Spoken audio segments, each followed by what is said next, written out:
for a spooky war story. My name is Jericho, and I am joined by the Iceman. Oh. So just like we did with Science Century about a week ago, we're going to talk about Iceman, one of his favorite horror movies, and what might that be? Paranormal Activity. Paranormal Activity, everybody's favorite. Every single person's very favorite. Nah, but a lot of people like it. So why? What makes you like it so much? I think, I don't know. It was really the first I'd ever seen of like a found footage film, and I really think it kind of launched the popularity. I know it wasn't the first one because there's stuff like Blair Witch in the '90s, but yeah, it definitely brought it back into vogue. That's undeniable. It doesn't resort to jump scares, which I think is really cool. Mm-hmm. I can handle jump scares, but I feel like sometimes that's the only thing that makes a horror movie scary, you know? Right. But this, it's just truly just disturbing, scary. Like, it's building, it builds, and then nothing happens, and then builds again, and then nothing happens. Like, the whole time you're on edge. Yeah, I think especially it's cool. the first one, there's nothing until like the very end of the movie. Right. I don't know if that's my favorite one in the series. I know they kind of start getting goofy more as you go on. Like intentionally goofy, like the Chucky movies, or just like harder, like they strain more credulity. Like, hey, we gotta make another 12 of these. What can we do?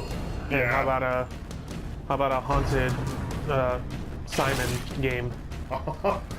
Haunted Xbox Connect. Yeah. Which actually, it is kind of cool. I do like that each movie they add a different element to make it scary. Mm-hmm. But yeah, even so, I just think maybe they should have stopped after 3. Right. 3 is actually really good. It takes place in the 80s, and so it's used on like an old-fashioned camera. Right.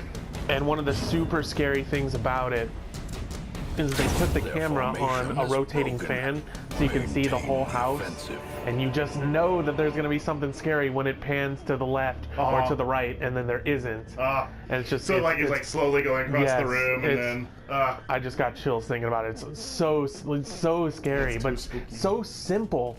I think that's another cool thing I like about the first one is that was done on a budget of like $15,000. It's literally the most profitable, as in budget versus return, the most profitable movie ever made. Ever. Because it made millions. It was super popular. And the 2 actors were just 2 like local nobodies that the director found. A lot of times it was just the 2 actors in the room. The male lead in the first one, his name is Micah? Yeah, something weird. And he's the one using the camera. Like he really is the one with the camera all the time, like the movie goes to show. A lot of the lines are ad-libbed. The director's just like, this is what you guys are doing, you guys are hanging out, and then something scary is gonna happen. So like a lot of it is like genuine dialogue and reaction.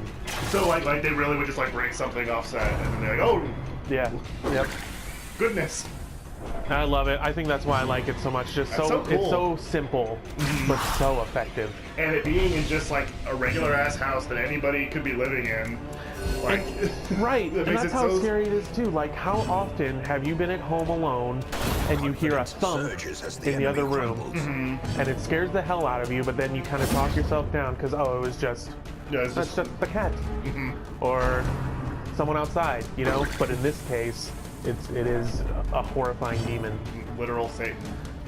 And then as the movies go on, it becomes more than just a random haunting. There's like a story that the main character's great-grandmother is like a witch or something and made a deal with the demon, which is kind of cool, but then it starts straying into more typical horror movies, you know, which is fine, but it strays from what it originally was. Right. And it kind of takes away from its strengths of being just so, we're just going to make a scary freaking movie. Right. Yeah. But having said that, I do still really like 2, 3, 4 actually was still pretty good as well, but you could tell it was on its way down. 5 was the one. Is that the Ghost Dimension? Or? No, the Ghost Dimension's the last one. 5, the marked ones. Okay. Is that the one in Mexico? Yeah. some good scares in it, but it's a little silly. And then. So is that one like a spin-off, or is it still related to the same? Same thing. Same one. Why is it in Mexico then? Just different characters. I'm sorry? Just different characters. Oh, okay. But it's like the same demons or the same... Same demon, same, yep. He's on coven. vacation. The demon is on vacation. Yeah. It's not literally in Mexico. I think it just takes place in a Hispanic neighborhood in LA or something. Oh, I'm just racist. I'm so sorry for the world. And then the last one is like a Christmas movie. It's just happy. No, it's not happy, but oh, it's not how wonderful. It's not crazy scary, and it gives you a resolution to the whole thing, but I'm not real happy about it. Like, not spoiling it, but like why it's just unsatisfying or doesn't make a lot of sense or what? It's just like, oh, and it's over. That's it. We did it. Yep. It seems like they needed to make one or two more movies. I really did not think that was going to be the last one until after I had seen it and started reading about it. It was like, oh, that's the last one. Oh, okay. Ball game. It's not like they left it hanging, but it was just like, all right, let's hurry up and finish. Right. I wonder, I mean, they probably will revisit it. The people can't help themselves, you know? It was such a popular franchise, too. Yeah, every year, for years. It basically just, like, picked up Saw's mantle. The Saw would come out every Halloween, and then... later on in the month, I'm going to do one where I talk about movies. I'm thinking about talking about the Saw franchise, maybe. So anyway, so, like, if they did revisit it, what were some things you would want to see? I think it would just be neat if it was like each movie would just be episodic and not have to be connected at all. It could just be a different haunting every time. Yeah, or not like episodic, rather. Because that's what was so good about the first one. It was just like, why is this happening? Right. I think what might be cool is just like for the new gimmick, like they had the Kinect and then like the motion sensor cameras and all that stuff. Like they should do something with virtual reality since that's so popular now. Oh yeah, they should. Yep, definitely. Yes, new gimmick every time though. To give something else that's spooky. Yeah, that's really a clever thing that I think really brought a lot of people coming back. Is it's just smart. It's a cool idea. Yep. Yeah, the fourth one is the one with the Xbox Kinect, and they turn up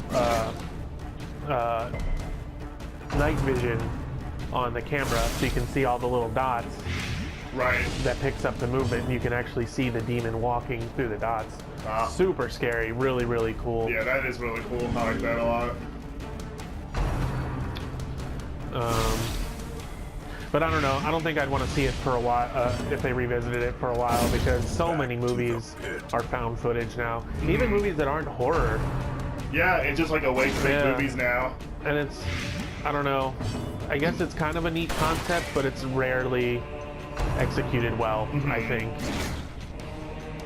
Yeah, like, I think it just, like, people are so susceptible to making it, like, really, like, tropey. Like, they feel like they have to make it like Blair Witch or whatever, where, like, I'm so scared to, like putting the camera towards themselves, so like that, like, really high angle up towards their face, like in the posters and stuff for Blair Witch, like, it's just, it's definitely something that needs to have, like, a deft hand, I guess. Seize this momentum.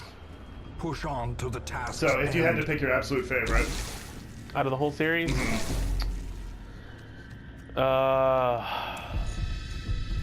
one, but that's tough because 3 is super good too.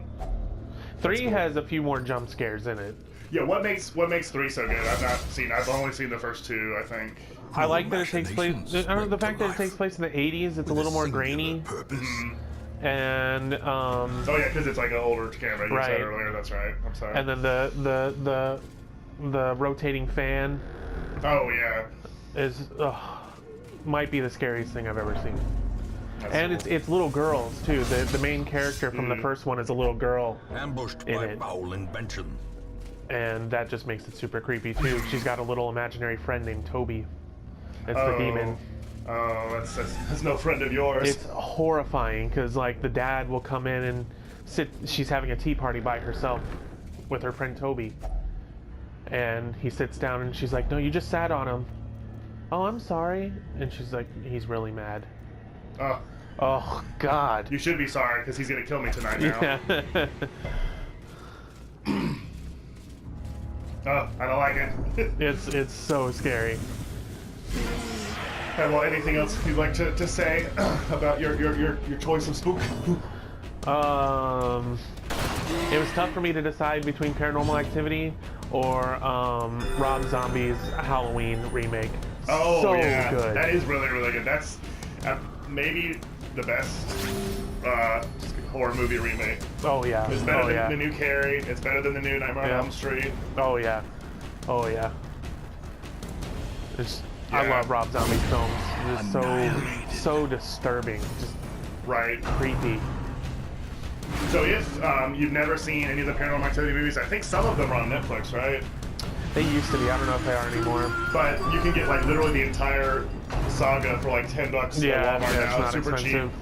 And I think a ton of people saw the first one at least. But yeah, as someone who usually isn't super into horror movies, the first one, like, it scared me, but it was really, really good. I was so glad I saw it, you know, and it didn't like really like sit with me and bother me over time, which is what I really can't handle.